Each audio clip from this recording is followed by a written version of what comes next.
بسم الله الرحمن الرحيم. السلام عليكم ورحمة الله تعالى وبركاته. اليوم سنتكلم عن الباك جراوند سايز، عن خاصية الباك جراوند سايز.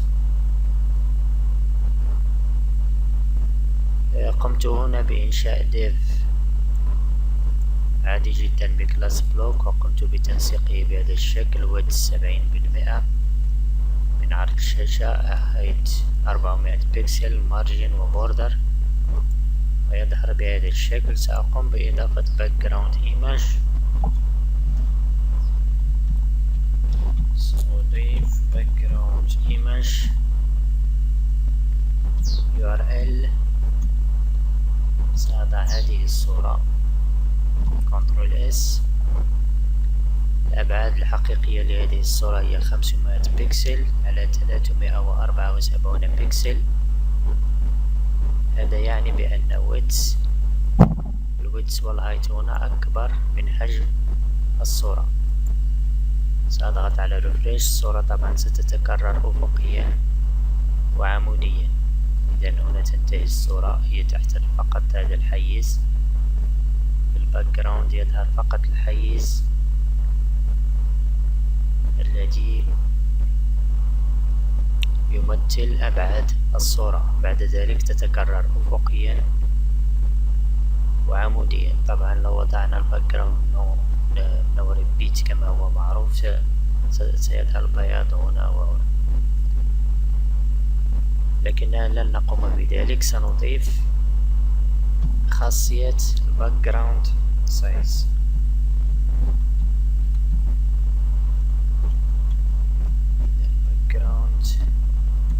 سايز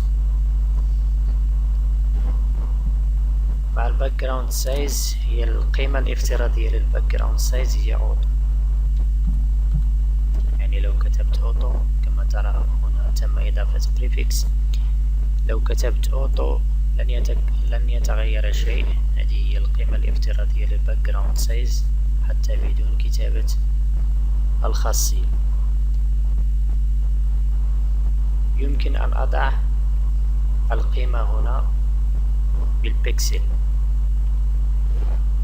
يمكن أن أحدد هنا القيمة التي أريد للصورة أن تحتلها من عرض وارتفاع الديف.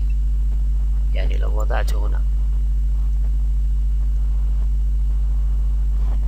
الويدث بالبورسنتاج 70%، سأضع 100% هنا، بحيث أخبر المتصفح بأنه يجب على الصورة أن تتعدل أبعاد الصورة ويصبح عرض الصورة هو نفس عرض الديف. يعني 100% سيأخذ قيمة الويدث التي أخذها البلوك، ستأخذها الصورة هنا 100%. إما أن أكتب 100% ثانية بهذا الشكل، أو أكتب هذه القيمة، قيمة الارتفاع.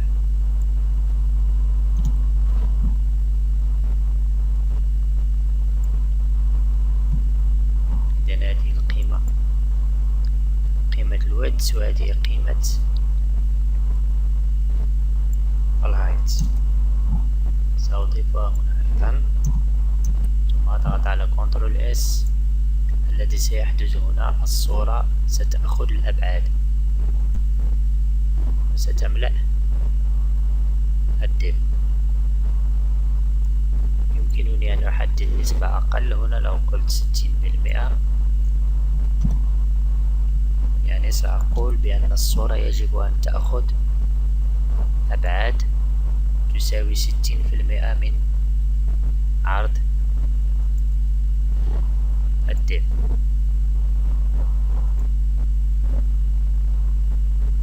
لم يتغير شيء لأنني لم أعدل هنا. لو وضعت 60% أيضا هنا، ثم أخذ هذه القيم. طبعا كتبت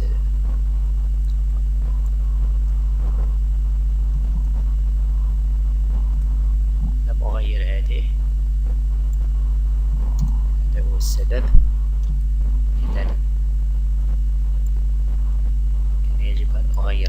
مرتين ريفريش. كما ترى الصورة أخذت 60% من ويدث الديف، يعني بعد الصورة أصبح 60% من ويدث الديف، وبعد ذلك بدأت تتكرر أفقيا، لأنني لم أغير 400 بكسل، ولو غيرتها إلى 300 بكسل ستتكرر عموديا أيضا. سيتعدل الهايت أيضا وستتكرر عموديا أيضا. إذا الباك جراوند سايز تتحكم في أبعاد الصورة، تغير أبعاد الصورة. إذا الأبعاد الأصلية للصورة هي 500 بكسل على 374 بكسل، هنا على حسب القيم التي نحددها في الباك جراوند سايز. يمكن أيضا أن نكتب هناك قيمتان آخر. لو كتبت contain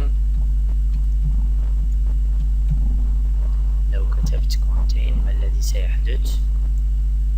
سأضغط على ريفريش. الكونتين هنا يملأ، يعدل أبعاد الصورة بشكل مناسب، ولكنه لا يملأ الديب. لم يملأ الديب لأن الصورة بدأت تتكرر أفقيا.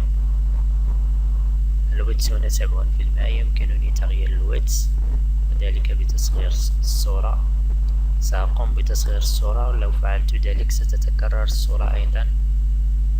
هنا ملأت الشاشة، هنا قامت بملء الشاشة. عندما أقوم بالتصغير ستتكرر الصورة عموديا.